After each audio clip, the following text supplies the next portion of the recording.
Hey, from New Jersey, it's the SNL Nerds, the show where two comics from New Jersey nerd out about Saturday Night Live. I'm your co-host, Darren Patterson. And I'm your co-host, John Trumbull. John Trumbull, how are you, sir, during these hazy, crazy days of summer? Darren, I'm very tired, and I'm not feeling right. You started off that statement with an exasperated sigh, and I feel like that said it all. Yeah. Oh boy. All right. So hey, maybe we'll keep this one short, man. I don't know. We don't have to ramble and babble all the long day. Yeah, this is we were originally going to do something else, which we probably will get to before the summer, and then I thought, hey, that new Space Jam movie is out. Bill Murray was in the original Space Jam. We should talk about the original Space Jam. That's right. So we are. That's what we're doing. We're talking about the original Space Jam, which came out November 15th, 1996, directed by Joe Pytka. I looked up his name. He seems to be mostly like a music video director. He didn't seem to have too many movies under his belt. Like he's like I looked under his music videos. He's mostly done a lot of stuff with Michael Jackson. He directed The Way You Make Me Feel video, Dirty Diana, Heal the World. And I mean, this movie was a huge hit. Had a budget of 80 mil, and it made like over 250 mil. And I mean, I remember when this movie came out. I remember it being a big deal. I remember the song "I Believe I Can Fly" was everywhere, sung by He Who Shall Not Be Named nowadays. And I remember that this movie came out. I was in sophomore year of college, and oddly enough, I had no desire to see this film. And you'd think I would, because I'm a huge fan of Looney Tunes. I modeled my whole life after Bugs Bunny, and it has Bill Murray in it. And so, like, with those two things, you would think, oh, I'm going to see this movie. But I looked at those trailers, and I was like, no, I'm good. Yeah. Like it was my idea we should do this movie. And then when I got up this morning, I was like, I don't want to watch fucking Space Jam. Mm-hmm. And so I was putting it off this morning. Oh dear. Yeah. I woke up, I was like, you know what? I think I would rather watch the videotape from The Ring than watch the movie Space Jam. I would rather have a soggy-haired child crawl out of my TV screen and murder me as I said. That was how I was feeling this morning. I was so not feeling the Space Jam. But I was like, oh, we're stuck, because we already said we were doing it at the end of the last episode. Spoiler alert, guys. We're not huge fans of this early Space Jam movie. I mean, but you saw. I mean, this movie came out. You were around in '96, and you didn't see it in the theater either, or you didn't see it at all. I did not see it at all. No, No, I mean, like you, I'm not a sports fan, not a basketball fan. It didn't look good. And correct assessment, 1996, John. Yeah, you nailed it again, 1996, Darren. Well played. I mean, we'll get into it, but yeah, I mean, there's a lot happening here in this film.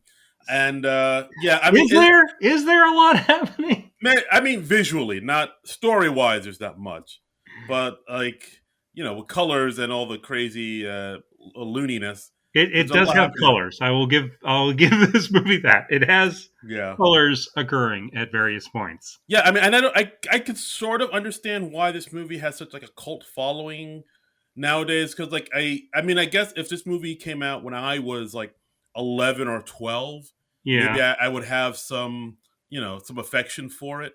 But when this movie came out, I was a grown ass man. Yeah. So, but I mean, but maybe that's probably why all the kids who saw this when they were youngins are grown ups now, and now they're like, oh, you know what movie's awesome? Space Jam, which is why now. No, it is not. It's awesome if you saw it when you were like 6. Yeah, and even then, it's like you don't think the movie's awesome. You just think being 6 is awesome. You just want to be a kid again. Right. If you saw this movie past the onset of puberty, no, it is not good. It's really not. It's I mean, what was the pitch of this movie? It's like, hey, do you like Looney Tunes? Well, what if we combined the Looney Tunes with the comedic stylings of Michael Jordan? Yeah, dude, Just Michael Jordan. What the What was he? He's a really bad actor. yeah, even by like non-actor standards, he's not good. Yeah, I mean, like, look, I know he's he's an athlete, and I have on record as saying that yeah, athletes aren't usually good actors. It's usually like it's a crapshoot. But even by like the lowest standards you would have for a for an athlete to be an actor, Michael Jordan does not meet those standards.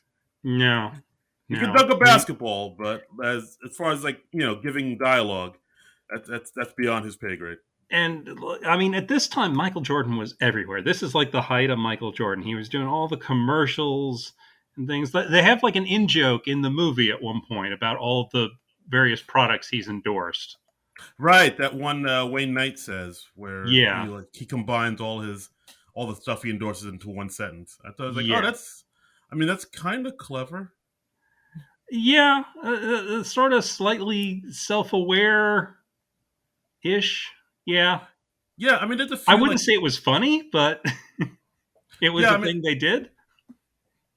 yeah, there's a few like meta winks to the camera here and there. I thought that was like, oh, that's kind of clever, but Yeah, there were few and far between. yeah. He says, "Come on, Michael, it's game time. Slip on your Hanes, lace up your Nikes, take your Wheaties and your Gatorade, and we'll grab a Big Mac on the way to the ballpark." So, I So mean, that was first off, Wheaties, Gatorade, and a Big Mac. That's a weird meal. yeah, that That's there a was weird stretching. combination of foods. There was stretching with that one. Yeah. Oh boy. All right, so shall we dive in on this and how do we want to do this? Um. Well, yeah. I guess we have to. it's Okay. All right. All right. well, So so I yeah. mean, the movie starts out with the song "I Believe I Can Fly," and already I'm hating this movie for making me think about R. Kelly. Oh boy. Yeah. This movie begins and ends with "I believe I can fly." Yeah, Like it. I think that's another thing I wasn't crazy about this movie. It just seems like this movie was a soundtrack with a movie written around it.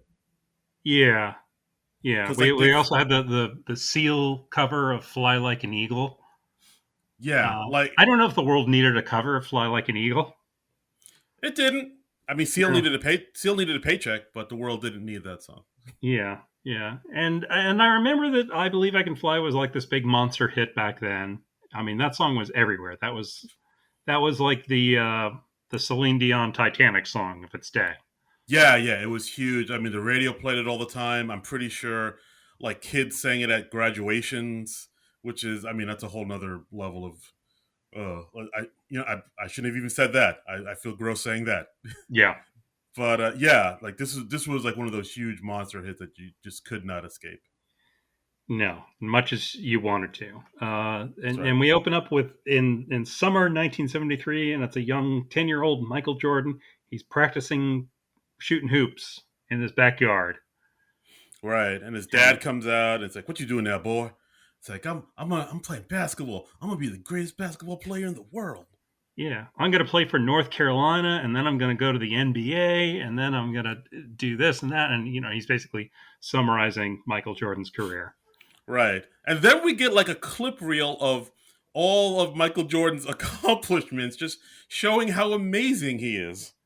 Yeah, I like the first 5 minutes of this movie are basically, it's just a montage of Michael Jordan making baskets. And these credits are infinite.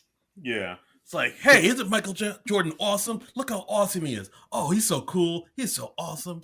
I mean, The- I mean, he's an amazing player. I won't. I don't want to, yeah, take away yeah. from him. But still, this was a bit much.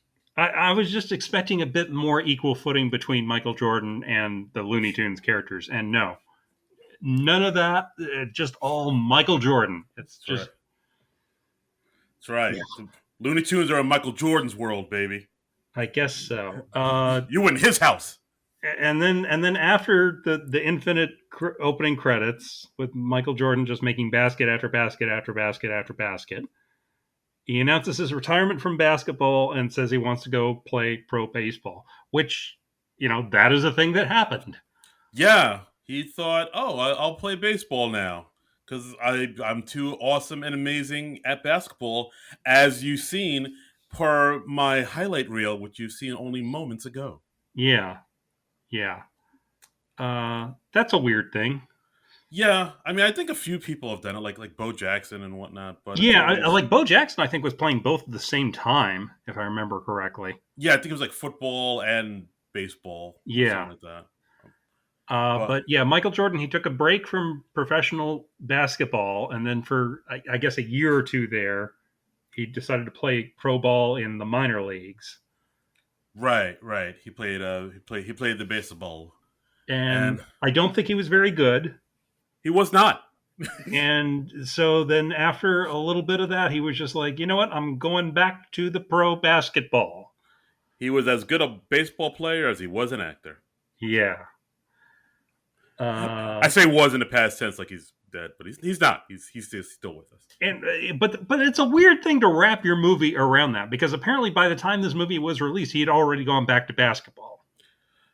Yeah, I guess that they wanted this to sort of reflect his actual life and actual trajectory, and keep it real or something. But it didn't.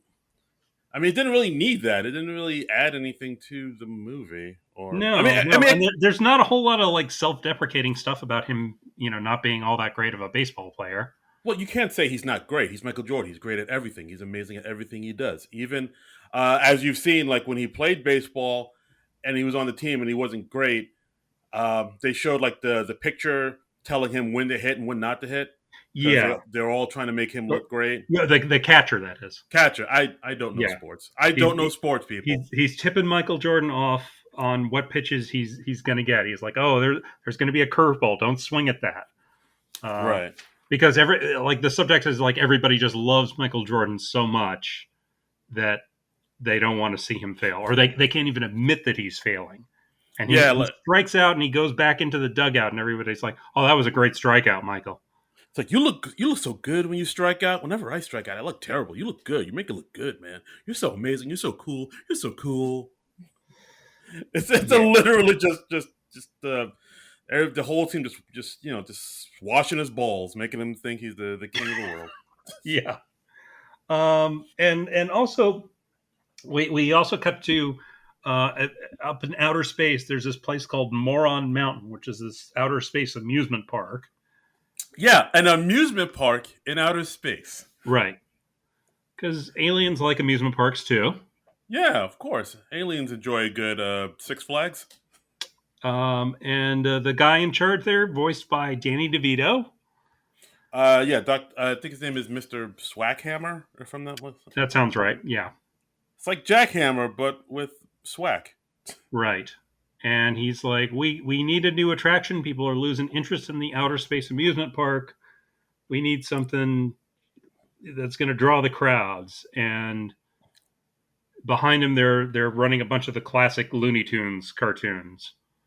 Right, because in outer space they get TiVo or they have Verizon Fios up in outer Well, like space. our TV signals are going out into space, so I can buy that. Okay, all right. Yeah, I take it back. I take the science is valid. I take it back. but again, it's never a good idea to in the middle of your movie show a clip of something that is far more entertaining than your movie because like they're showing clips of classic Looney Tunes cartoons, and I'm immediately just going, I wish I was watching any given one of those cartoons. Yeah, it's like putting Dumbo in 1941. Right, right. I would rather watch the 1941 racism of Dumbo than the movie 1941.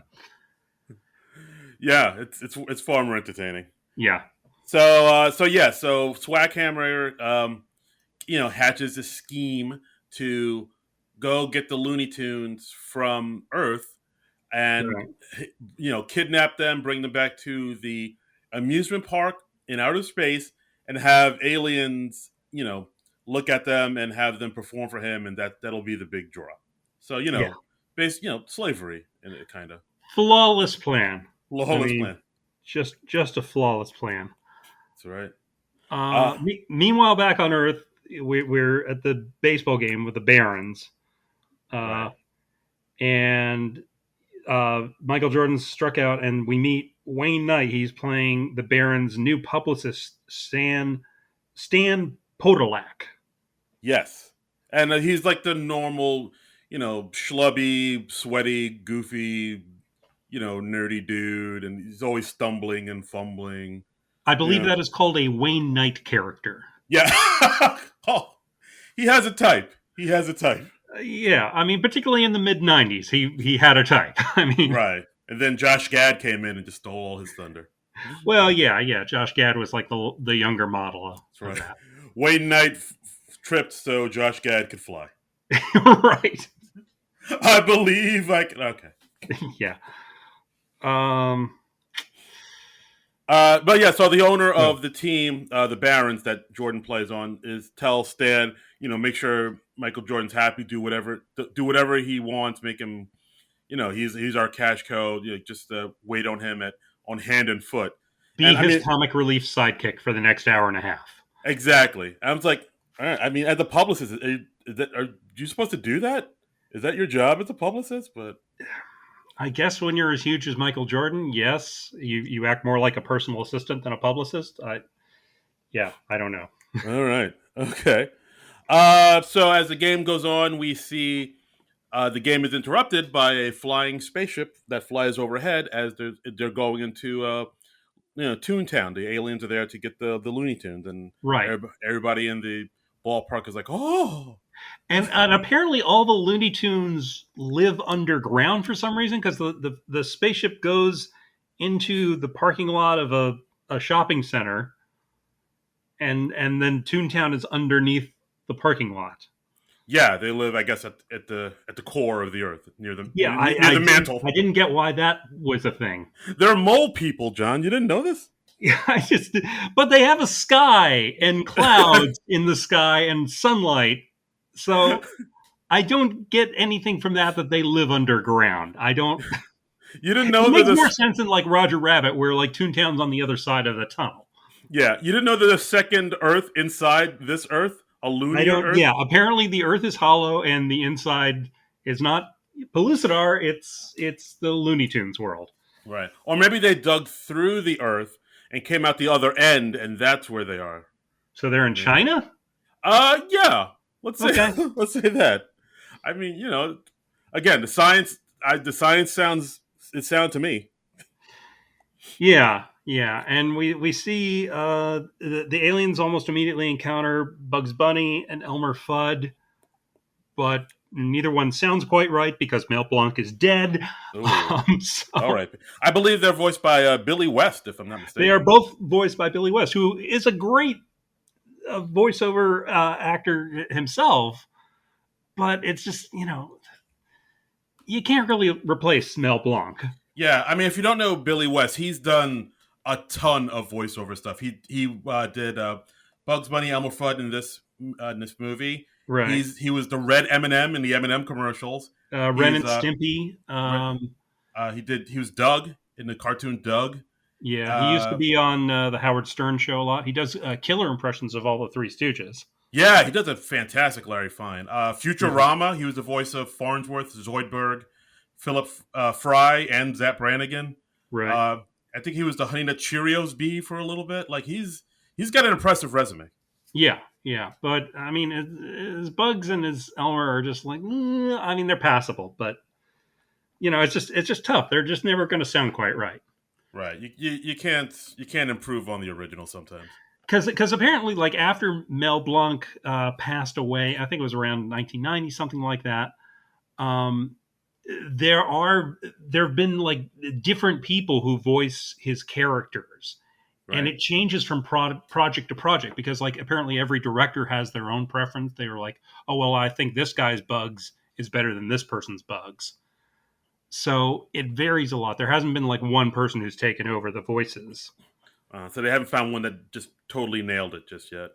No, I mean, but well, because a talent like Mel Blanc only comes along once in a generation, and Mm. his son Noel Blanc took over some of the voices for a while. Oh wow, I didn't know that. But and I don't know if he still does it or not. But it varies a lot. But we got a lot of odd sounding Looney Tunes characters in this movie. Yeah, some like off brands, like the Yeah, I don't know, like the no frills version of the original. right. You know, the Kmart knockoff. Yeah, yeah. That's kind of what it feels like. Just inevitably, just because Mel Blanc's not around. Um, so we cut back to the real world or the human world, and Stan, the publicist, Wayne Knight, is driving Michael Jordan home. Uh, Again, that's weird. You'd think Michael Jordan would have a car service. You think so? I mean, he's like we just saw like this whole highlight reel how he's amazing and the most beloved you know sports star in the world. You think Yeah, somebody would just get him like a Oldsmobile or some type like a town car and then just have yeah. him drive him home? I mean, I realize it's 1996 and Uber's not a thing yet, but you'd think you could do better than the team's publicist that Yeah, just driving him home in his ratty car. yeah, exactly. At the very least, like a super nice sedan. Yeah, yeah. And so Michael Jordan gets home. He's got a bulldog by the name of Charles, named after Charles Barkley, who comes up and greets him and licks him half to death. Yeah, dude, that looks so fake. Like when the dog jumped into his arms. Yeah, Like it's weird. All right, I'll say it. And like he's such a bad actor. Even that looked like staged and phony. Like I can't describe it. But guys, if you watch it, it's like wow, that looks really terrible. there's like a shot of the bulldog running towards him, and then it cuts to like a reverse shot where you see this vague dog-like shape leap up towards Michael Jordan, and then it just boom, smash cut to Michael Jordan on the ground with the dog on top of him licking his face. I was like, this film cost 80 mil and they couldn't fix that up. Yeah, I don't know. I mean, it's after Terminator 2, so you'd think you could do like a little CGI bulldog or something. I don't know, but Oh boy. it Okay. it looks bad. Yeah. So I'm sorry. I'm looking through the trivia of this film right now. And quick little note. I just thought it interests me. To keep Michael Jordan happy while filming, Warner Brothers built him an actual basketball court on the set so he could use it whenever he could on breaks. Okay. I mean, wow. I mean, I guess he's not straying too far from set if you do that. So Yeah, but still, it's just like, oh, we want to keep him happy. Just build him an entire set. Like, not even like a portable hoop or just like, they didn't even nail like a hoop on top of the garage door. They just built yeah, him a whole court. That is. that would be hilarious if they just made Michael Jordan just shoot hoops at the top of a garage door. Though. I would love that. Somebody just got him a Nerf set. The plastic one. That would be hilarious. That would be funnier than anything in this movie, Yeah. quite frankly. Like, yeah, I'm borrowing this. It's for my daughters. We got to have it back by 8. Um, but he comes home and his wife and his 3 kids are there. Apparently, it uses the real names of his wife and kids, but it's not his real wife and kids. It's actors playing his wife and kids. Oh yeah, the wife I believe is Teresa Randall. Yeah, she's been in stuff. I can't remember. Yeah, I'll look it up. But like I know her name's very familiar. Yeah. but like I remember seeing her in she was in Bad Boys and oh yeah, she plays Martin Lawrence's wife in Bad Boys and Bad Boys 2. Oh well, there you go. She was in Spawn. Yeah, she was in a bunch of stuff in the 90s. Okay. And like she just plays the wife and she really doesn't have anything to do in this film, really. Not really, no. No, she's just like there. Like the TV, the radio's reporting on how Michael Jordan's not a very good baseball player. His batting average is bad, and his kids are watching this report. And Michael Jordan's like, "Hey, well, let's switch over to something else. They start watching a Looney Tunes cartoon, Right. a Roadrunner cartoon, and then Porky Pig comes on in the middle of the cartoon and says, "Hey, we've got a cartoon union meeting. We've got to meet up." And then they all leave the cartoon. Yeah, they're in a union. You didn't know that? Yeah, well, I mean, no, I'm not questioning that the Looney Tunes characters have unionized. I think that is a fine and good thing, and they should get the best possible deal they can get from Warner Brothers. I just think it's weird that apparently they do all of those cartoons live, and they can just leave them in the middle. But That is true. I never thought of that. It is like SNL. How about that? I guess so. I guess so. Oh boy. Um, Yeah, but so they just leave this cartoon empty, and then we cut to all the Looney Tunes there meeting up together at their union hall. Their VFW. Right, right. No, apparently the number that they used for that hall was the actual number for the animators union. Oh wow! All right, Yeah, nice little Easter egg. it's 800 something. I don't have the number here handy, but yeah, so that's a neat little in joke. Okay, there you go. That's something. So yeah, so the aliens come in. They're like, "Hey, we want to kidnap you to take you to the outer space amusement park." And the Looney Tunes are like, "No, we don't want to do that. No, thank you. Bye. We don't know. That would be bad." Um, and then somehow it comes up that they're like, "Well, we're going to challenge you to."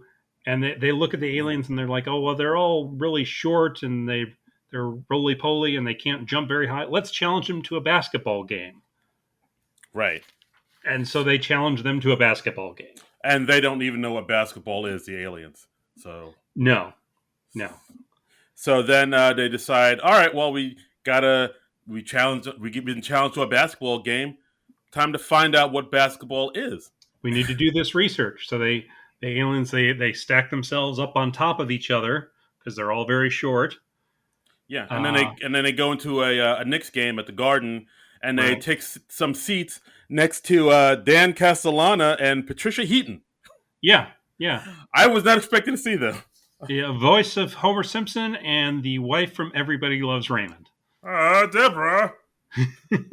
So yeah, so we got and they're all like rustling under the trench coat thing that they are, and Patricia Heaton's character thinks they're doing something pervy.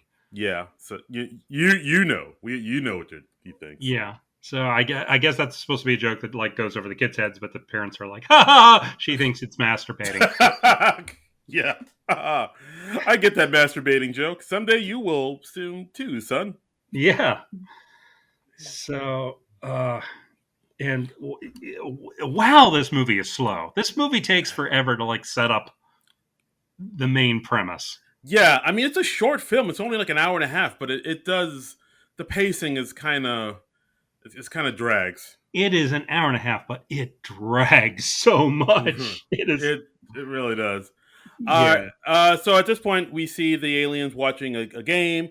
We see Mhm. them watching Charles Barkley when he was with the Suns, and so they're like, "Oh, he looks really good. He's tall and he can play the basketballs. Let's Yeah. steal his talent and put it in this basketball for us." And that's what Right. they do. They kind of like Because that take is an ability that they have that has not been established or anything, but no, it's just suddenly ability that they have because the yeah, plot needs them to have that ability. yeah. Like I had no idea they could do that until they did it, and I was like, "Oh, Yeah. that really came out of nowhere." But all Yeah. right. So they steal the basketball talent from Charles Barkley, Patrick Ewing, Sean Bradley, Larry Johnson, and Muggsy Bogues. I've always loved that name, Muggsy. I'm sorry. It's a great Muggsy is first. an awesome name. Muggsy is, I mean, I've never heard of a basketball player with the name Muggsy. It should always be like a mobster in a 1940s movie. Yeah, see, yeah. Like a Muggsy, yeah. Get out of Um, here! Get out of here, big lug. but they magically steal the basketball playing abilities from those five players, and they all mutate into monsters. So they're now like super tall, super ripped Yeah, monsters. yeah. At in one point, basketball yeah. At uniform. one point, like one of them kind of the way one turned into it kind of reminded me of Abomination from the Marvel movies. Yeah, like Mm. he was like all green and he got the scales on his back. I was like, Jesus, yikes! You're getting a big Tim Roth vibe from him. Exactly. Gotcha. Okay. He went up to Harlem, tore up the place. Yeah. So while the aliens have those basketball players' talents and the basketball players Patrick Ewing and Barkley and Bose and all them. Now they're talentless. They don't know how to play basketball anymore. Right, and they're just Which wandering around the court like, huh? What do we do? yeah, and they come back to them quite a bit in this movie. I There's a lot more of the other basketball players in this movie than I was expecting. Yes. Yeah, and like I feel like that's part of the part that kind of helps drag the movie down a little bit because they're Oh, again there's so many parts that help drag this movie. it doesn't need help. Like the parts between the opening and the closing credits of the film, I felt really drag the film down. Yeah, oof. So just those parts. Yeah, no, just those parts. I mean, the rest was okay. Okay. All right. So then the Looney Tunes see that the Monstars are all juiced up on talent, and Right. now they're shaking in their shorts, and they're like, Yep. "Oh, we need help. We gotta get somebody on our team. We need a ringer." Yep. Cut to we see Michael Jordan playing golf with Larry Bird and Mr. Bill Murray, who Bill is Murray. easily the best part of this movie. Yes.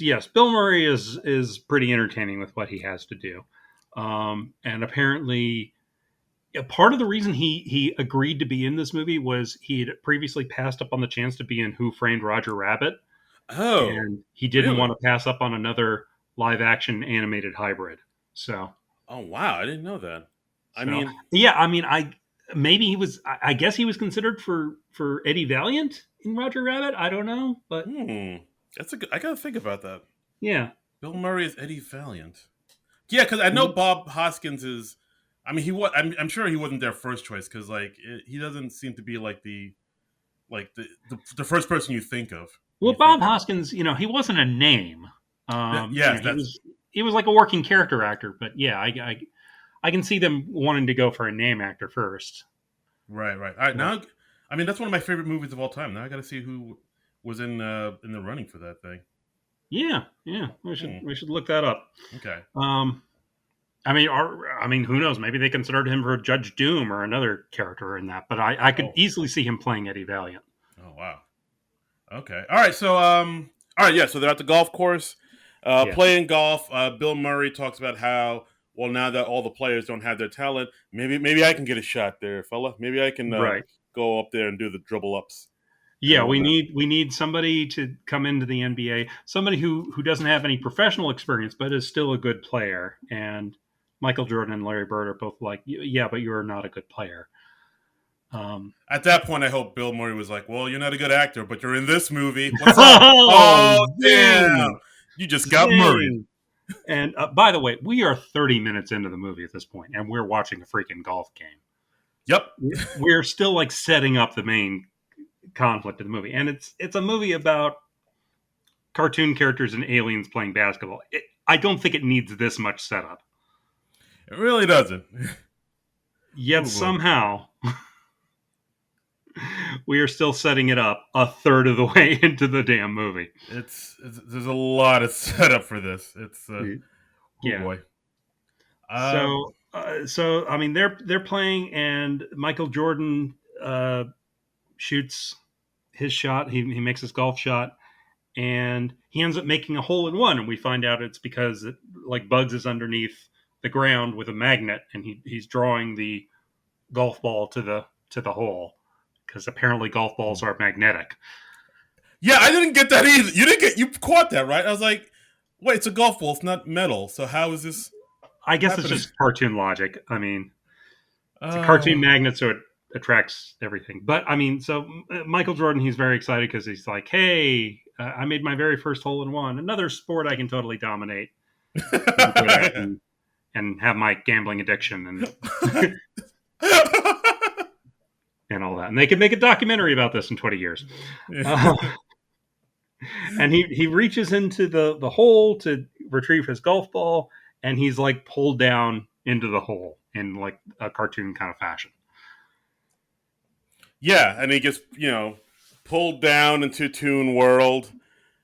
God, Michael Jordan's really not a good actor. Like, because like after all this happens, he's like, Bugs Bunny, that you? This is crazy. Like it's really that bad. It's like, That's the level of shock that he registers. Yeah, because he does not even know that the Looney Tunes characters are real.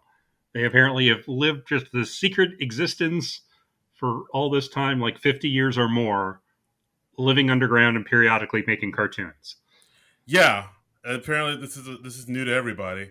Yeah. Yeah, I'm still looking about this Eddie Valiant thing. I still can't find Okay. it. Although I did find, I did find, let's talk about Who Framed Roger Rabbit because that's I like that movie Yeah, much more. that's much more interesting. I would much rather talk about Who Framed Roger Rabbit. I did find out Tim Curry did audition for Judge Doom, Okay, I can see that. Sure. and an actor that was considered for both Eddie Valiant and Judge Doom, Robin Williams, Okay. Yeah, which that is makes sense. that would be interesting. That would have Yeah. been a whole different movie. All right. That was all right. Cool. I'm still But I looking. mean, hey, Bob Hoskins is brilliant in that movie, and I think they made the right choice. I concur. Yeah. Okay. All right. Um, So yeah. So back to this mess. So yeah, Bugs Bunny explains the situation. Says, hey, so these aliens, they came from an outer space, and they want us to go with them to make us their slaves, and for their amusement park. And at one point, Bugs says they're gonna make us do stand up comedy, the same jokes every night. And I was like, that a swipe against stand up? Where did that come from? you know what? I totally missed that. Oh, you really? I think my attention was already starting to wander at this point. Oh, okay. And I think by this point in the movie, I was like, okay, well, let me look up the IMDb trivia. Maybe there's something interesting in there that I can. I'm just like desperately looking for entertainment at this point because this movie is not providing it for It is. Oh boy. me. All right. So yeah. So Michael Jordan hears the whole story. He's like, oh yeah, we Yeah. gotta play basketball against these juiced up space aliens, Right. so we don't get enslaved and taken away to another planet. And Hmm. Jordan's like, oh, that's crazy. All right. I hope. I'm enjoying your Michael Jordan impression, I have to say. Like, oh, word? Y'all gonna be? Oh, for sure. Oh, He's very nonchalant about this. he's nonchalant about everything. It's just he registers at best mild surprise, The mildest of surprise. and this is a man who has just found out that space aliens are real, b that the Looney Tunes characters are real, and c the fate of the Looney Tunes characters depends on him helping them out with playing basketball. And he takes it all in stride. I do have to hand it to him. Yeah, he takes it like somebody gave him a wrong order at a restaurant, where it's just, Right. oh, all right, no, that's cool. No, that's cool. He was like, I was not expecting the shrimp scampi. I wanted a tuna melt. All right, it's crazy. But he's like, well, hey, I'm rusty at the basketball because I'm such a spectacular minor league baseball player now, so I've got to train to get back into shape. And the Looney Tunes characters, they take him into their gym, which is like this really ratty gym, but they do the quick cartoon cleanup thing. Right, Tasmanian Devil runs through, and then it's spick and span, looking brand new. right. I think at one point Jordan says, "Wow, this gym's really run down." And then Daffy says, "It's nothing a little spit shine couldn't cure." Mhm. And then literally all the Looney Tunes just spit on the ground and Right. clean the place up. That's kind of gross, but Kind of gross. Yeah, more gross than funny. yeah. Yeah. So then they start training. Meanwhile, we go back to all the basketball players that don't have their abilities anymore. Yeah. Yeah, we have Charles Barkley just sort of wandering the city. He's all forlorn because he can't play basketball anymore, and he comes across this group of girls doing a pickup basketball game, and he's just watching. And then one of the girls recognizes him. She's like, "Hey, you're Charles Barkley," and he starts playing with them, and they're like, dunking on him and stuff.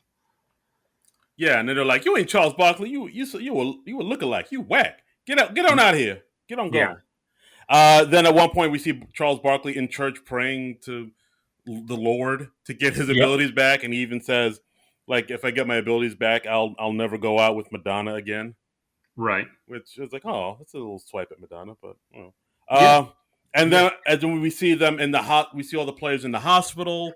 At one point, we see all the players talking to like a therapist, and at one yeah. point, the therapist says something like, "Oh, so do you you since you lost your abilities with basketballs, have you had any issues performing in other areas, Hmm. Mister Ewing? And Mister Ewing, of course, Ewing's like, hell no, and it's like, oh, Right. I was like, did they just put in a freaking impotent joke in this child's We movie? we did have an impotence joke in the middle of our Looney Tunes basketball movie, which Yeah, I'm assuming that's why the movie was rated PG. Um, did you recognize who was playing the psychiatrist, by the way? I did not. It was, I don't know the name of this actor, but it's the same guy who played the music teacher in the movie and the TV series Fame. Wow, that is a deep pull. I don't know how you recognize him just right off the rip, not even looking it up. Well, I've got a good memory for faces, and he's got a kind of a distinctive voice too. So Oh, yeah, he's a cool character actor. I'm gonna live forever. All right, Yeah. well done. So yeah, I was just so like, hey, it's a music teacher from Fame. yeah. He should be berating Bruno about playing on the electronic keyboards. Oh my god, these deep cuts! Holy moly! That's for all the Fame heads in the audience. That's for you, all you fameaholics. All right, Albert Haig or Hog, Oh, okay. Hague. Well, there you go. Yeah, And now that I've learned his name, I will do my best to forget it all over again. yeah. Oh, he passed away in '01. Oh, rest in peace. Well, yeah, he was getting up there. Okay. Wow, So, dude, that's a fantastic pull. Well well, done. thank you very much. Uh, So yeah, so the Looney Tunes, they're trying to train to play the basketball game, and none of them are very good because none of them have played basketball before. So it's like, well, why did you challenge the aliens to play a basketball game? well, because I think they said they kind of explained it because like they said, oh, they're small, they can't jump, so Right. like a game of basketball will be easy for us But because you've never played basketball, so why are you automatically assuming you would be better? I think they thought, well, I'm not good at basketball, but I gotta be better than that small little alien who's never heard of basketball. At least I've heard of basketball. That's my Yeah. advantage. Because if you've heard of a sport, you are automatically better at that sport than someone who has not heard of that sport. Yep, that's why I crowned myself the best archery champion in the county without ever having picked up a bow and arrow. Because no one in your county has heard of archery. I haven't asked. I'm just assuming. Okay, yeah, all right. That seems like a safe assumption. Yeah, and that's how I choose to live my life. And so all the Looney Tunes are like, "Oh, well, we're bad at basketball. Is there anybody here who can play basketball?" And then just then someone goes, "I can play basketball." That's not what the character's voice sounds like. The voice Marvin the Martian, is that you? that's just a voice I felt like doing because I don't remember what this character's voice actually sounded like. And and then yeah, a female bunny rabbit walks in. Lola, the introduction of a totally new character into the Warner Brothers universe, the WBU.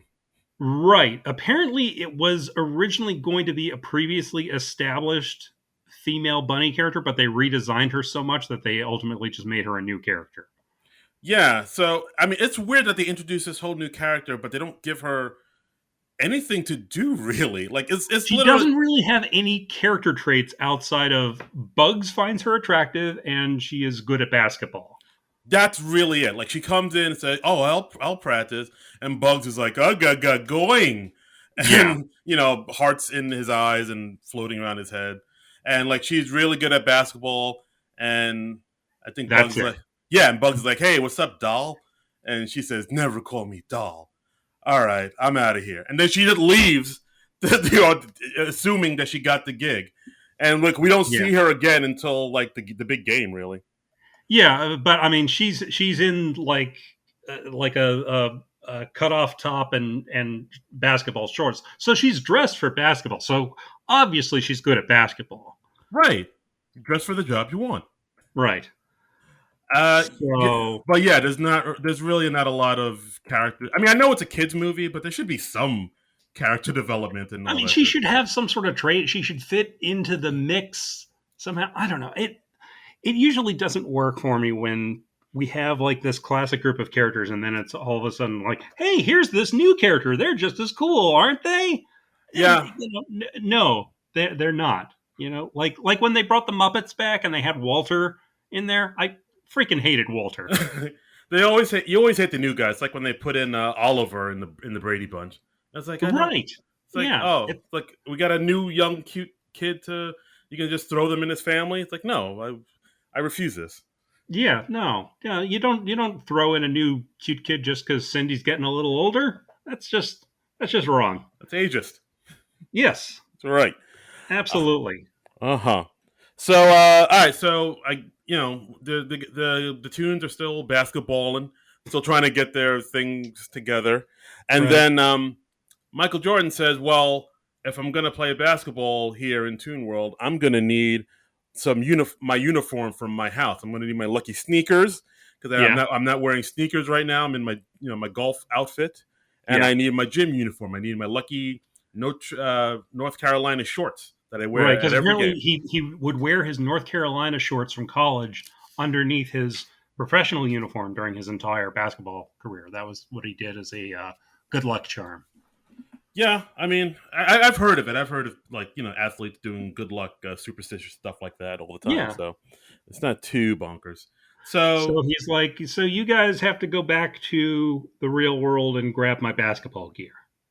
right, and so like it's Bugs and Daffy, and they drive up, they go back up to the real world, Right. and like they sneak into Michael Jordan's house. Although I don't know why they have to sneak in. Like, couldn't he just like explain the situation to his wife and be like, "Hey, so we took your husband." Or can't you take Michael Jordan with you and have him let you into his house? Yeah. I mean, why not just do that?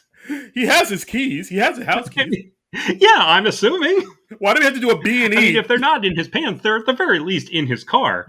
Maybe Wayne Knight has his keys, but Yeah. Oh, that's another thing. We also see like Wade Knight. He's of course he saw Michael Jordan being oh yanked yes, down into the underworld, so he's like now trying to dig a hole to get Jordan back out because he's like right, because yeah. he's like Because as far as he's concerned, Michael Jordan has just disappeared into a golf hole. right exactly, and as Jordan goes, so does his career, I guess. So Yeah, he has to get him out back in time for the big baseball game. right. Uh, Oof. so All right, we're almost there, man. We're almost there. Stay with me. yeah, yeah. So they're in Michael Jordan's house and they're trying to get all his basketball gear, but they've got Michael Jordan's bulldog Charles is going after him, and wackiness ensues, Yeah. and at this point, I'm not really taking any notes Okay. anymore. All right. I'll pick it up from here. Uh, yeah, I've got like a couple more things, but Okay. I mean, they did have a few good lines here and there. Like at one point, it's like Bugs and Daffy are kind of just having like ordinary discussions as they look for Jordan's uniform. At one point, Bugs says, "Hey, did you ever see any money from our images from all those lunch boxes and stuff?" And then uh-huh. Daffy's like, "No, not a red cent. We need new agents, man. We're getting screwed." Yeah, yeah. I thought I was like, "Oh, that was something there. That was all It's a right." little meta, it's cute. Yeah, yeah. And then of course, as they go through the place looking, they find his gym bag, they find his shorts and his sneakers. They Yeah, wake up his daughter, and the daughter sees them, and she's like, "Oh, they do exist." And but nothing really comes of that because like they just leave with the stuff, and it says, "Oh wait, no, that's no, not I true." mean it really felt like this was just in here to extend the running time a little bit. Right? Actually, no, that's not true because like the bulldog was about to attack Daffy again, but then the kids all woke up and stopped the dog. So Oh well, there you go. yeah, Okay, so the kids know that Bugs and Daffy exist and that they're helping their dad in the underworld with right. with the space aliens. This sounds like a fever dream now that I say it out It loud. really does. It really does. And meanwhile, the other five basketball players who had their abilities stolen, they're having a séance to try and regain their basketball skills. Uh, Right, and the psychic, it just tells them exactly what's happening. Like I see Bugs Bunny and Daffy Duck taking Michael Jordan down to the netherworld, and I see aliens yeah, stolen your talent and put it in this basketball. And of course, the basketball players don't believe her. They're like, "Man, that sounds crazy. We out." yeah. And that's it. That's it. It's just a scene that just doesn't really go anywhere, but it added on to the runtime. So Right. And actually, there was another joke I thought was kind of clever too, where it's Bugs and Daffy going back to Toon World, and as again they're doing just small talk. And I think at one point Daffy was saying, "Hey, maybe we should name our team the Ducks. How about that?" And then Bugs says, "That sounds ridiculous. What kind of Mickey Mouse organization would name their team the Ducks?" right. Which is, of course, the nod to Walt Disney naming their hockey team, the Anaheim Mighty Ducks, Right, which just right. came So out. they're just, and apparently there's a reason that they had a bit of the Disney bashing in this movie, because when they did Who Framed Roger Rabbit, like Disney produced Who Framed Roger Rabbit, and so they made a deal that they were going to. They made a deal with Warner Brothers to feature the Warner Brothers characters in Who Framed Roger Rabbit, Right. and there were all sorts of conditions, like Bugs had to have the exact same amount of screen time as Mickey Mouse, and like Daffy had to have the exact amount of screen time as Donald Duck, like even down to the number of frames, I think. Oh yeah, that makes sense. They were both on the same in the same scenes in the same time. Right, right. Hmm. And so then when they made the movie, they were like, okay, well, we have a gentleman's agreement, and then someday we can maybe use the Disney characters in a Warner Brothers film. And so when they were doing Space Jam, Warner's went to Disney and said, "Hey, could we use some of the Disney characters in in Space Jam?" But by this point, Disney was under different management, and they were like, "No, you cannot." So, Oh damn! so yeah, so there were apparently some bad feelings there. I get that. It's like Yeah, you can't just be like, oh, under new management. Sorry. yeah, but apparently, I guess it was just a gentleman's agreement, and they didn't get this in writing, which that Oh, seems dumb. But just a firm handshake between two friends. because I mean, really, with a gentleman's agreement between two huge multinational corporations, what could go wrong? Yeah, They always keep their word. that's right. You know, words is that hold up in court. That's all that's all we need. Yeah, yeah. Oh So, boy, so apparently the Warner people weren't too fond of the Disney people because of that. I get it. I get it. Yeah, that's pretty. Yeah, that's not cool, man. That's kind of effed up. Yeah, I mean, I'm still gonna keep my Disney Plus and watch Marvel movie shows, but Sure. it's Yeah. still Yeah. I won't do it happily. That's right. You'll be watching it through gritted teeth the entire time. Oh, Loki! Damn it! Arrgh. Arr. Um. All right, So so at this point, Bugs and Daffy go back home to Toon right. World, and they walk past Wayne Knight's character Stan, and he overhears them saying that Jordan's with them, so he follows them back to Toon World. Right. Yeah. Because in a movie with all the Looney Tunes characters of Bugs Bunny, Daffy Duck, and the Roadrunner, and etc., we need Wayne Knight in there to provide comic relief. Yeah, absolutely, absolutely. He really did. Again, it's another character that they just put in this movie. Didn't have much to do, really. No, no, he's just kind of there, and Wayne Knight's a funny guy. I've seen him be very funny in things, not in this, but Yeah, like he's just. I don't know. There's just so many things in this movie that you could just tell was just for a paycheck. Like he's in it just for a paycheck. He's in it to have much to do. It's just a paycheck, and it's just like yeah, it just kind of takes away from everything. It's like I'm watching a 90-minute commercial for nothing. yeah. Wow, I didn't expect to say that. That is No, no, I think that sums it up well. It's a 90-minute commercial for nothing. all right. Um, so like they're kind of unifies the team. They get the uniforms at this point, right? Yeah, they got the uniforms. Pump up the jam plays over the loudspeaker. They're As it does.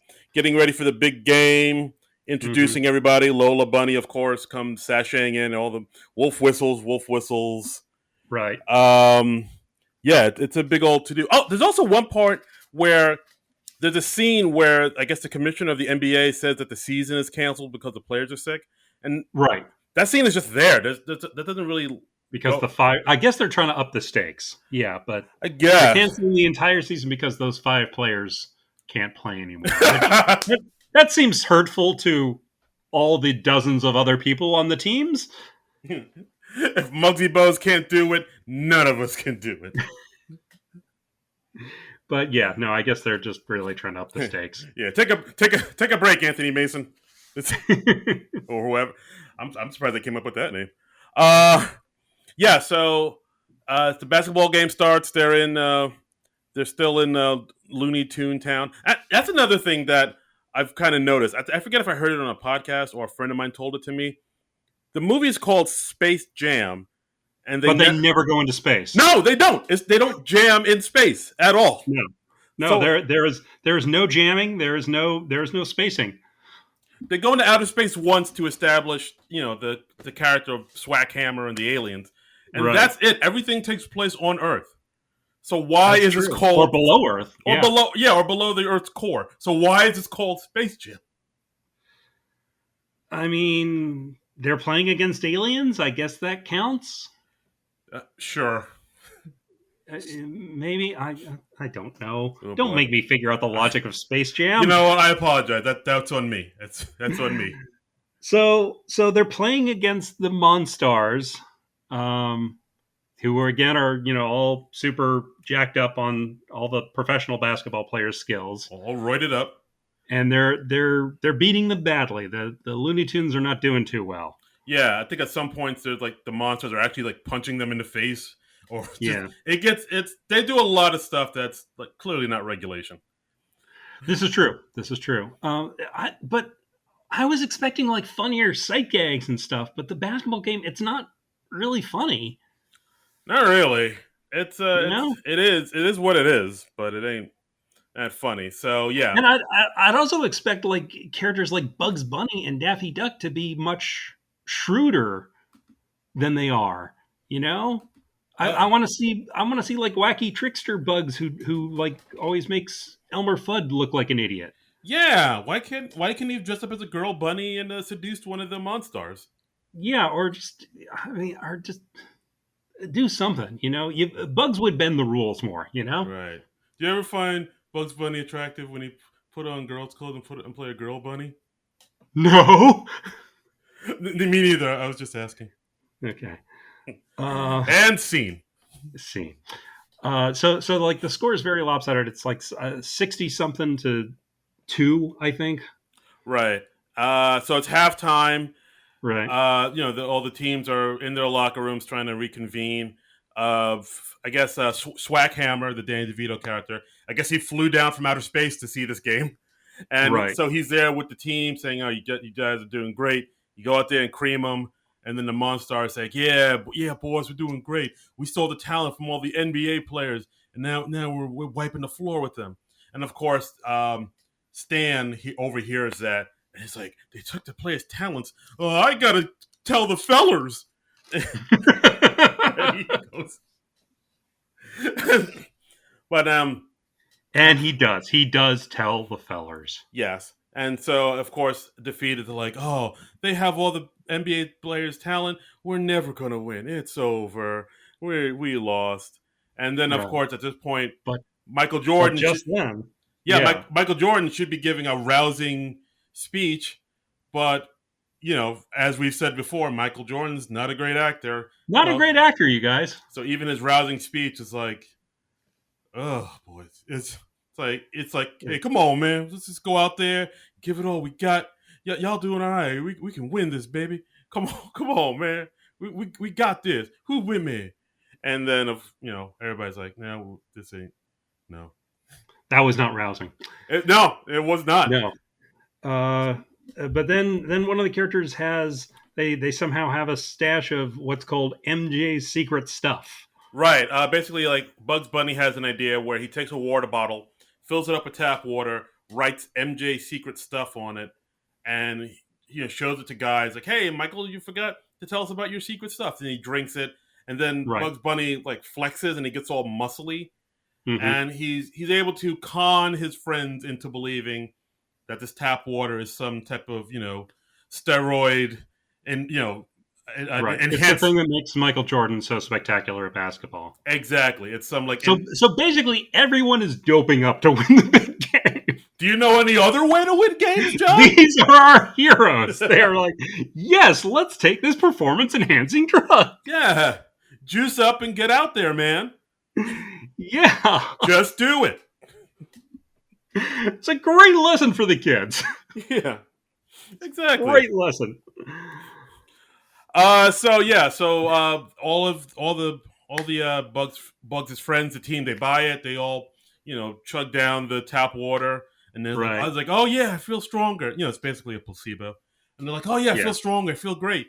All right, let's go out there and get it. And then they start playing better, and then they start like dominating, and we see all these like Harlem Globetrotter like antics on the They court. start catching up to the score. Like it's like I think 66-68 Yeah, by yeah, the time you're done.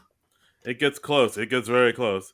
Yeah. I think we see like a few things. We see a Pepe Le Pew, before he got canceled. He's Hmm. he's out there. Yeah. Um, It was 1996, so it was still totally okay to be a super rapey cartoon character. yes. I'm not gonna say what I was thinking, but Okay. um, but then Darren was thinking, yes, it I was okay. I was not. I was not. You can't prove that. You can't prove that. Cancel culture. You can't prove it. so, so Swaghammer Well, it's right in with the horrifying thing that you think Darren was thinking just now. yeah, just tweet at us. Let us know. Tweet at us. That's Uh, Darren credible. oh boy. Oh boy. Oh jeez. Mr. Swaghammer sees this and he's like, what the? How come he's beating you guys? How come you guys? What? Whoa, whoa, whoa, whoa! And it's like, how come you guys didn't get that guy? And of course, they didn't get his talent because Michael Jordan is a baseball player, not a basketball player. Why would a baseball player have talent at basketball? I mean, Ah, really? Just ah.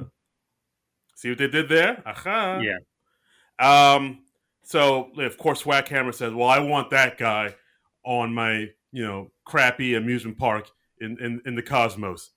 And so I think they changed the terms of the deal a little bit, where yeah, Swackhammer says, "Let's say we raise the stakes a little bit.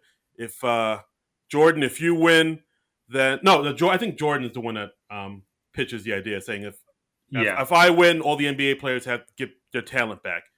Right. But if Swackhammer wins, then you get me." Yeah, I'll go with you into outer space to your amusement park. Right, exactly. And of course, Swackhammer loves. Because as we've learned, like aliens have no idea who Michael Jordan is, so obviously he'll be a huge draw. Yeah, yeah, that's it. I mean, the aliens know who the Looney Tunes characters are, so there it makes sense. But they have no idea who Michael Jordan is or that he's good at basketball. So They don't even know what basketball is. yeah, so Hey, the sport that you guys never heard of? Well, this guy you've never heard of is the best at that sport that you've never heard of. come look at the really tall black man. Oh God. It's just Yeah. Imagine that on a brochure. Good gravy. So now the stakes are raised. So now Michael Jordan is playing for his freedom, apparently. well, when you put it like that, it sounds bad. I mean, he is. He is. When you put it like that, and you realize that it's a movie about a super athletic black man playing for his freedom, I mean, it sounds wrong. is he not? Is he not? That's all. He is. He undeniably is. Yeah, there's a lot of wrong in this movie. You think they might have realized this is in one of the story meetings? Yeah, I also like the fact that he didn't even confer with his wife or kids about it. Any of this, he's just like, yeah, I'm just gonna go. Yeah, no, it's very Richard Dreyfuss at the end of Close Encounters. He's just like, yeah, I'll go into outer space. Peace. Screw my family. Yeah, I'm going into space. They'll be fine. I really hate. I can't take another night of mashed potatoes. I'm out. This is important. This means something. God. All right, so they made the deal. Jordan is doing what he's doing. He looks at the bench. He sees that most of his players are injured, and they need a fifth player in order to, avoid elimination. And Wayne Knight is just sitting there on the bench. He's like, "Put me in, coach. Put me in, coach.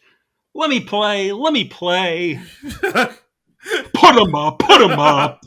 I was gonna say that's either the cowardly lion you were doing or like Lou Costello. Yeah. Jersey's own. Yes. So Yeah, he's like, okay, Stan, you go in there and you just guard. I think he Yeah. said. He's like, oh boy, oh boy, oh boy. But just then, Well, actually, then he gets injured because, like, I think oh one of the yeah, monsters sits on him and flattens him oh that's right. Yeah, he gets flattened, and then they puff him up again with the with the bicycle pump, yeah and yeah we get that old gag. That's yeah. that's still funny today by today's standards, I guess. Yeah, Yeah, sort of theoretically, yeah. in theory, this should be funny.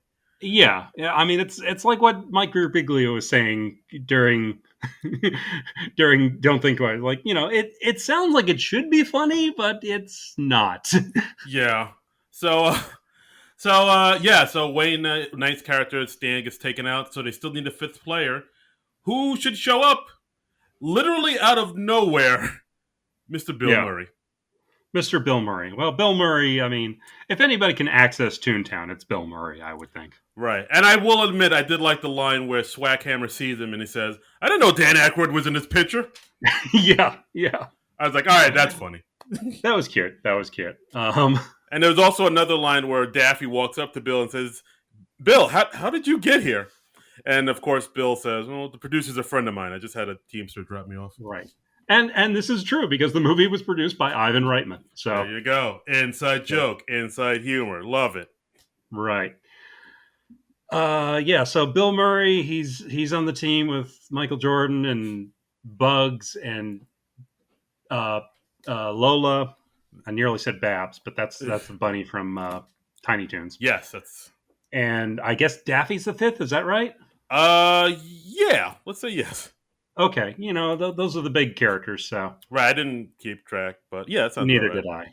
did I. Neither Okay. did I. I'm just working on vague memories at this point. um, yeah, so they play the basketballs, and I think at this point, um, Jordan noticed that because Stan got injured because he was flattened and they just puffed him up with a bicycle pump.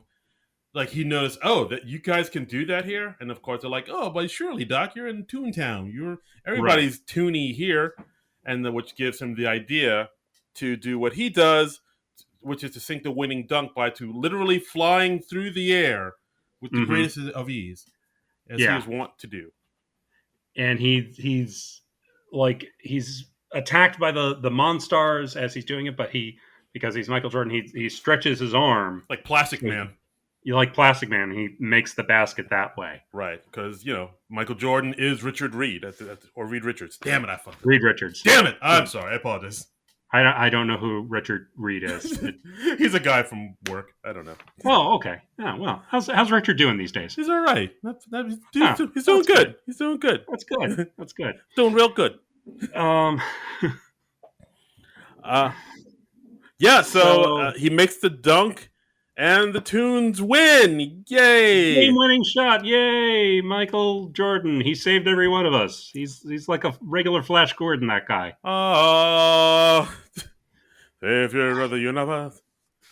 Yeah, so they win. Everybody rejoices. Pepe Le Pew. Michael Jordan doesn't have to be a slave. That's a good thing. That's a plus. That's a plus. I'm glad this movie doesn't end with Michael Jordan Yeah. being sold into slavery. That would be a doubter ending for your Yeah. kids' movie. It had to be PG-13 after that, I guess. Yeah, at the very least. So everybody rejoices. Everybody cheers. Pepe Le Pew kisses Grandma without her consent, I'm assuming. And Pepe. So yeah, let's say yeah. The alien. A word that Pepe has never heard. Ooh boy, that's right. Oh god. Or he's French, so I guess he's never heard "we." Damn. Wow. Shout out to all our French listeners. Yeah. Yeah. So at this point, Swackhammer's all upset, and he berates the aliens. And I think at this point, the aliens realize that they're bigger than him now, so they don't have to take his guff. So they just put him on a rocket and shoot him back up into outer space. Yay! And that's the end of Swackhammer. That's his character arc. Yep. So at this point, Jordan's like, "Hey, you guys said you'd give back the talent. The deal's a deal." And they're like, "Oh, okay." And then they put the talent back into the basketball, They The become magic basketball. Yeah. a magic basketball. Where did they get that? That's all right. Never mind. That's I don't know. And this is a culture that has never heard of basketball, yet they somehow have a yes, magic basketball. yeah. That That's made impressive. that made no sense. Like, wait, an enchanted basketball? You just had this at the? They never explain where they got the basketball from or why it's a basketball. It's Right. just, uh, mm, uh. All right. So yeah. So You know, this movie, the plot kind of falls apart on closer analysis. yeah. Now that you mention it, it kind of does. This movie has some story problems, you guys. Yeah, a little bit. So yeah, so the aliens go back to being small and little and wee, and then Hmm. they talk to the Toon saying, "Hey, guys, if it's cool with you, we'd rather stay with you guys here in Toontown. We don't like it back up in outer space." And the guys are like, "Yeah, sure, kid. You guys are loony enough." They bury the hatchet, and everything's cool now. Between them, and And those characters are never seen again. never ever, never another Looney Tunes property. Nope. Nope, they're not. They're not in the I haven't seen the sequel, but from what I hear, they're not. They don't make an appearance in the sequel. Swackhammer's not in the sequel. This is all. This is your big shot right here. Right. And of course, it ends again with "I believe I can fly." Yeah. Uh, and so then we cut to Jordan seeing the players that lost their talent. Patrick Ewing, Muggsy Bogues, and Barkley. He gives them their talent back through the basketball. Jordan goes back to playing basketball because I guess he's like, yeah, I Well, want I to. mean, but first he has to make his baseball game because they say you only have 5 minutes until your baseball game Oh, begins. that's right. Sorry, I skipped right Yeah, over and that. they get in the flying saucer and they come down in the middle of the baseball field and Michael Jordan, like, well, Bill Murray, did Bill Murray come out and introduce him, or was it Wayne Knight? It was Wayne Knight. Wayne Knight. It was Wayne Knight. Wayne Knight introduces him, and Yeah, everyone's like, "Yay!" And Michael Jordan's kids are in the crowd, and they're like, "See, I told you, yeah, because Looney Tunes are real." yeah. And the mom is like, oh, well, that's crazy because she Yeah, doesn't get much to do either. She's not concerned that her husband was missing overnight or anything. no, It was just like, oh, there he is. He's in that spaceship with Bugs Bunny and Daffy Duck. All right, right. we'll talk about this when we get home. and Or not. I mean, who knows? or Maybe they've just got a really trusting marriage, I yeah, guess. exactly. Just ask no questions. Because professional athletes, they never cheat on their wives. Wow. Uh, oh boy. Wow. This episode is spicy. I should just say I have no idea if Michael Jordan has ever cheated on any of his partners. We don't have proof of that, but I mean, Yeah, no, I literally have no idea. Maybe he has, maybe he hasn't. yeah. If you're playing the odds, I mean, I don't know. The extent of my knowledge of Michael Jordan comes from this movie, pretty much, yeah. As it and his Hanes commercials. as it should, and his Yeah, Wheaties and his little yeah. Hitler mustache he had on for a little bit. I know. What was the deal with that? I What was the thought process where Michael Jordan was like, you know what, I'm going to bring back that Adolf Hitler style mustache? I think it's one of those things where he thought, well, everybody tells me I'm so awesome and amazing. I bet I could pull this off. I bet I'm the only one awesome enough to pull off a Hitler mustache, and like no one told him no, even though I everybody guess should have so. I told him guess no. so. Yeah, that didn't really take. It did not, as it should not have. Yeah, I mean, that's yeah, that's a whole nother level of evil when you kill off an entire style of facial hair. it's a good thing Charlie Chaplin got that in before, Yeah, yeah, like just right under the wire. yeah. I know that guy from the group Sparks tried to bring it back, but it never quite took hold. Oh, geez, I wasn't aware of that. Oh, you should watch the. I mean, I just know because like I saw the what was it the biopic that or the documentary rather that Edgar Wright did about the band Sparks. It's like one of his favorite bands of all Oh, time. yeah, the Sparks Brothers, right? Sparks Brothers, yeah. He had that little Hitler mustache throughout his for a good while, and he tried. He was out there alone trying to Didn't make didn't it come take. back. Did not work.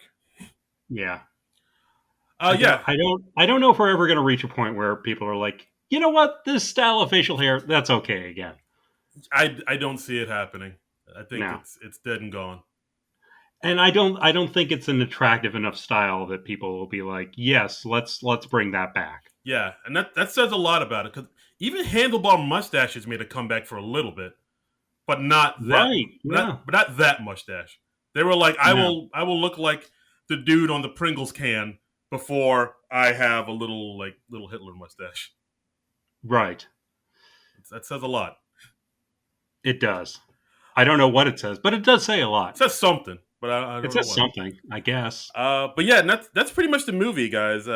All the players Yeah. get back their And yeah, powers, and he goes back to basketball and you know, yeah. and it just ends with like Larry Bird and Bill Murray watching him play. It's like, oh, Yeah. that should have been me. And then Larry's like, yeah, you're not good at basketball. And that's when he should have said, well, you're not good at acting, but you're in this movie, aren't you? Boom, Yeah. boom, Ooh, burn. murk. What a burn that Bill Murray didn't say. But should have. Yeah. And Bill Murray's cute in this movie though. yeah, he's good. Yeah. Everything He's else, I could have done with a little more of the Bill Murray. yeah, more Murray. Yeah. Everything else and everyone else in this movie, boof. That's Yeah. not so much. I mean, it's I don't know. I think I summed it up perfectly when I said it kind of it does meander and it's just not focused this movie. And again, I know like people's defense of it is like, oh, it's a kids movie, but I mean, even just because something's a kids movie doesn't mean it can't be well done. Like, Yeah, I mean the original Looney Tunes cartoons, those are brilliantly done and those are still entertaining today. Um I'm sure you have like a couple moments here and there that haven't aged so great, um oh boy, oh but that's I think that's only natural for something that was made that long ago. This is like, 25 years later and it does not work. yeah, and it's just like I'm sorry. I know everybody loves Jordan, but he's a terrible actor. He just can't do Yeah, this. Like, I mean, I know like this movie is probably just for like Michael Jordan fanatics that'll I see him guess. and no matter what he is and no matter what he does, it's like, oh, Jordan's amazing. He's the best. You know, I worship at the altar of Jordan, Heil Jordan. But it's they almost sound like Hal Jordan, but No, no, you saying Heil Jordan after, like minutes after we talked about him trying to bring back the Hitler mustache. That just I didn't even realize I did that. yeah. I'm pretty brilliant when this comes to this comedy thing, guys. But yeah, it's just I mean, unless you're like a sycophant over Jordan, you're cool with watching 90 minutes of him telling you how amazing and awesome he is, and people going gaga over him.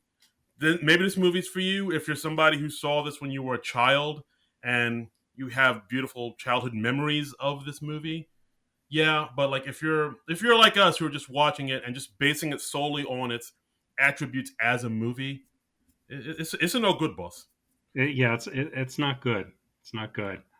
Uh, Um, okay, here's a weird bit of trivia that I found on the IMDb. It says director Joe uh, Pitka was informed about the project only months before the start of principal photography. In addition to being hired as director, he also revised the script, including writing a scene where Jordan hits a home run after he returns to Earth that was filmed but ultimately never used.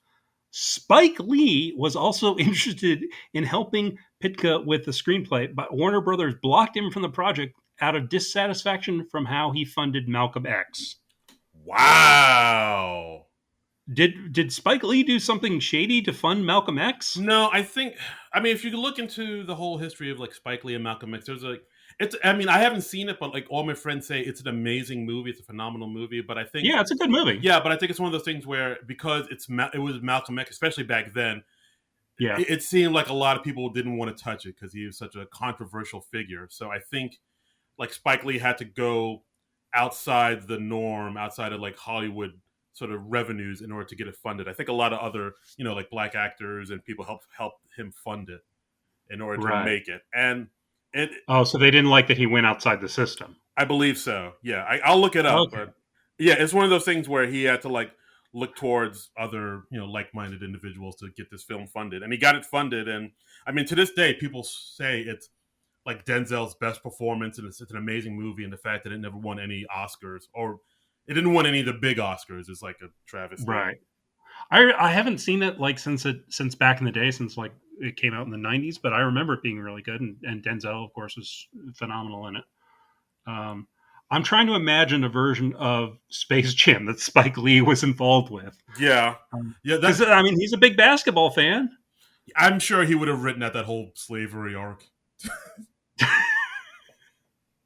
like that. He would have been like, I want nah. to look in on the alternate universe where Spike Lee was involved with Space Jam because I just want to see what weirdness came out of that. Yeah. Oh, here's another. All right, so Malcolm X, Denzel Washington put up his salary to get the film made. Well, hey, good for you, Denzel. Yeah, yeah. So, wait, okay. All right. So here's more about it. All right. We keep talking about other movies other than this movie. They are much more interesting than this movie. That Okay. is why. All right. So initially, Spike Lee, this is according to IMDb. Initially, Spike Lee requested 33 mil for this film, a reasonable sum considering its size and scope, but So much, that's a total budget. yeah, but much Okay. more than his previous budget, because Right. Lee's previous films combined had grossed less than 100 mil domestically. Warner Brothers offered 20 mil for a 2-hour, 15-minute film, plus 8 mil from Largo Entertainment for the foreign rights. When the film went 5 mil over budget, Lee kicked in most of his salary, but the financier shut down post production. Lee went public with his battles, raised the funds from celebrity friends, including Oprah Winfrey, Michael Uh-huh. Jordan, and Bill Cosby, to regain control of the project. After a positive screening of the rough cut, Warner Brothers kicked in more funds. Oh, okay. So yeah, it's like one of those things where he had to, like you said, he had to go outside the system and But I guess Warner Brothers weren't happy with him. One, for going outside the system, and two, making it public. yeah, it's probably So, it's yeah. probably the public thing too. Okay. Because I mean, I can see where they were coming from. I'm not saying that's right, but yeah, I mean, yeah, Spike Lee's a great director, but yeah, he does not mince words. He's very yeah, vocal. We'll say yeah. It's very his way or the highway. I'm sure. So, yes. To quote Limp hmm. Bizkit, "My way or the highway." Yeah. Yeah. So, also I saw that I think interviewed Joe Pitka about the new reboot that came out on HBO Max, Yeah. Huh. and in the theaters, and he's not too pleased about it. I think he came out saying he's not too crazy about this reboot. Him saying LeBron James is no Michael Jordan, which I mean, That sounds like a point in LeBron's favor. yeah, Quite frankly. that's what I'm saying. I was like, yeah, that's not really a bad thing, fella. Yeah, this. I mean, I haven't seen the Space Jam: A New Legacy, but I'm hearing not great things about that either. I mean, LeBron James, he was very funny in Trainwreck, as I He recall. was. So I would say he definitely has more acting chops than Michael Jordan. Yeah, absolutely. I mean, this is probably the first and only thing Jordan's has been in, right? Well, I mean, he'd done the commercials. Uh,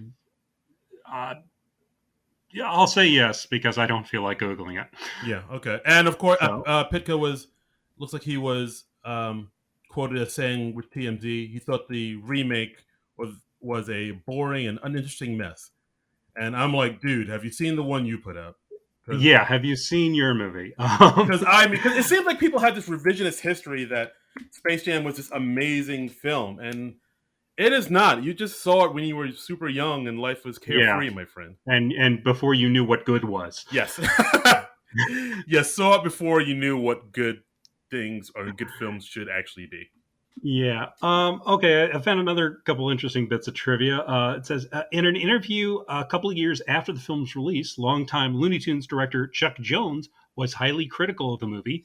Jones felt it strayed too far from the source material, in particular, saying that Bugs would never openly recruit others in his battles. Jones further maintained that the bugs he worked on would have single handedly dispatched with the aliens in short order. Oh, Jones also took exception with some of the film's dialogue, feeling that some one liners were inconsistent or inappropriate relating to the characters who said them. so he would have been like first base Bugs Bunny, second base Bugs Bunny, third base Bugs Bunny. Yeah, exactly. Ah, That's Bugs, man. Um, this is also interesting. Joe Pitka wanted Michael J. Fox to play Stan, but was overruled by the studios. Jason Alexander and Chevy Chase were also considered. Michael J. Fox. I don't. Michael J. Fox. Yeah, well, they could have gotten some humor out of that. Yeah, but I mean, I guess that would Yeah, have been. no, well, Pitka had worked with both Michael J. Fox and Chevy Chase on Doritos commercials. Oh, So, of course. All right, I guess that makes but sense. why would they not want Michael J. No, Fox? I no, mean, it's, that it's not that. It's just that it would have been a whole different character. yeah, it would have been. I mean, you could have made a lot of short jokes, I'm sure. Yeah, Jordan, are you trying to tell me you made a time machine out of a DeLorean? Yeah. There was also some stuff about the voice casting on this. Okay, here, this is on Wikipedia. It says the voice casting was very involved as Ivan Reitman was serious about the voice actors for the established Looney Tunes characters being far better than Mel Blanc and not just replications. Mm. Okay, first off, that's a stupid expectation. You are not going to be better than Mel Blanc at voicing the characters he freaking originated. Hey, you know the guy that created all this? Be better than him. Yeah, I mean that's just dumb. That is a skewed expectation. It says Joe Alasky, one of Blanc's successors at Warner Brothers Animation, was put by Reitman through a set of auditions which lasted months until Alasky got tired of waiting to be cast and backed out of the project, despite that his agent was called up by Reitman to bring him back. The casting directors originally planned several voice cameos, however, that did not work out, and Danny DeVito ended up being the only celebrity voice actor in the film. And Schwackhammer was originally planned to be a live action character until the very final days of development, with Dennis Hopper possibly playing the role due to his friendship with Pitka. It also says that that role was originally planned to be played by Jack Palance. Jack Or Palance. Palance. I'm not sure how you say his name, but Oh, Curly? Wow. yes, that is one of the roles that Jack Palance has done. That's all I know him from. But I mean, I guess again, it would have been a very different movie. I don't know if it would have been a better movie, but it's. I mean, I think the main thing is just like I mean, Jordan kind of drags this movie down a bit. The fact that it has all these other basketball players who aren't really actors that kind of drags it down. Yeah, I mean, I find that in a broad sense, having actors in your movie, it tends to be a good thing. That's a bold claim, my friend. Like people who are trained to do a thing are better at the thing. Yeah. I mean, you've guys seen the Elon Musk episode of SNL, so you know. Yeah, yeah. I mean, just as the basketball players are not good at basketball after their skills are taken away by the magic basketball that the aliens have for some reason. That sentence just sounded insane. Well, because it is. It also stands to reason that the basketball players do not have skills at acting. That's right. Because they are not trained in acting. They do not have a background in acting. They have a background in basketball. Yes, they're basketballings, not acting. Yes, they're basketballers. Yeah, so maybe just let them basketball and not so much with the acting. Absolutely. Yes, overall, I made a good call not to watch this movie back in '96. Yeah, and it's again like Bill Murray has a few moments here and there that are funny, but they're few and far between. This was and they're mostly in the trailer. Yeah, just watch the trailer and you see most of the funny things that Bill Murray does. Exactly. So like, if you're a child, you might like this movie. If you're if you're over, I'm gonna say if you're over the age of, I'll say 15. Anybody over the age of 15. That's being generous. I'm being very generous. But if I would cut it off at like 12. Damn. All right. Preteens. I'd say if you're like a person in their 40s and you're really hard up for content on your SNL podcast, then maybe watch the movie, but you'd probably be better off picking something else even then. Probably. Yeah. Probably. And that's our episode, guys. Thanks again so much for listening, as always. We did it. We did it. We got through it, man. We got through it. We lived to tell the tale. And this one's going to leave a mark, Darren. And dare I say, this episode was a lot more entertaining than the actual movie. Most things are. Absolutely. And as always, if you want to follow me on Twitter and Instagram, I'm at Darren Credible. That's DARIN Credible. Yes, and you can follow me at Trumbull Comic. That's Trumbull, and the word comic. And as always, you can find us wherever podcasts are found, and we're on Yep. the Non-Productive Network. Please rate, review, subscribe, donate to our Patreon at Yes. Non-Productive.com. Yes. We would like that. We would like that. And next week, I think we're going to have something more entertaining than this. Right, like we've been to the valley, now we're gonna rise to the mountaintop. That's right. We're going to have our award. We're going to watch a movie that I personally think is very underrated, and because it's my birthday next week, we are going to watch Starsky and Hutch. That's right, guys. We've gotten through the rain. Now it's time for the rainbow. Starsky and Yes, Hutch. right. Owen, Starsky and Hutch with Ben Stiller and Owen Wilson, Owen Wilson, Vince Vaughn, others. Directed by Mr. Todd Jason Phillips. Bateman. Bateman. Oh, Yeah. Bateman's in it? Wow, I haven't seen it. Bateman's in it. All right. I haven't seen this movie Have in a you while. seen it before or no? I have, but it was in the theaters, and it was when it came out. So I haven't revisited it in quite some time. Okay. So this will be good. All right. This will be good. I'm looking forward to Starsky E. Hutch. Yes, Starsky and Hutch. Absolutely. All right. Yeah, so I think that's it. I mean, I got nothing more to say after this. I'm just gonna have a lie down with the nice cold compress on my forehead after talking about this film and just try to erase it from my memory completely. Yeah, I'm going to try and work through the pain, and hopefully I can repair the psychological damage that this movie did. I'm going to drink through the pain by next week. Absolutely. By next week, we should be back to. We should have our senses about us and be fully functioning adults again. Well, let's not go that far. Well, semi. I'll have my senses about us. I am not and probably will not be a fully functioning adult by next week's time. That's not giving me a lot of time to get my shit together, my friend. Okay. All right. Maybe 2 weeks. Okay. That extra week, that'll do it. Yeah. By August 8th, I'll have this all worked out. Yep. Okay. So, join us next week and see how together we are as people. But until then, nerds out! This has been a non-productive media presentation. Executive producer Frank Hablawi. This program and many others like it on the Non-Productive Network is distributed under a Creative Commons Attribution Non-Commercial No Derivatives license. Please share it, but ask before trying to change it or sell it. For more information, visit Non-Productive.com.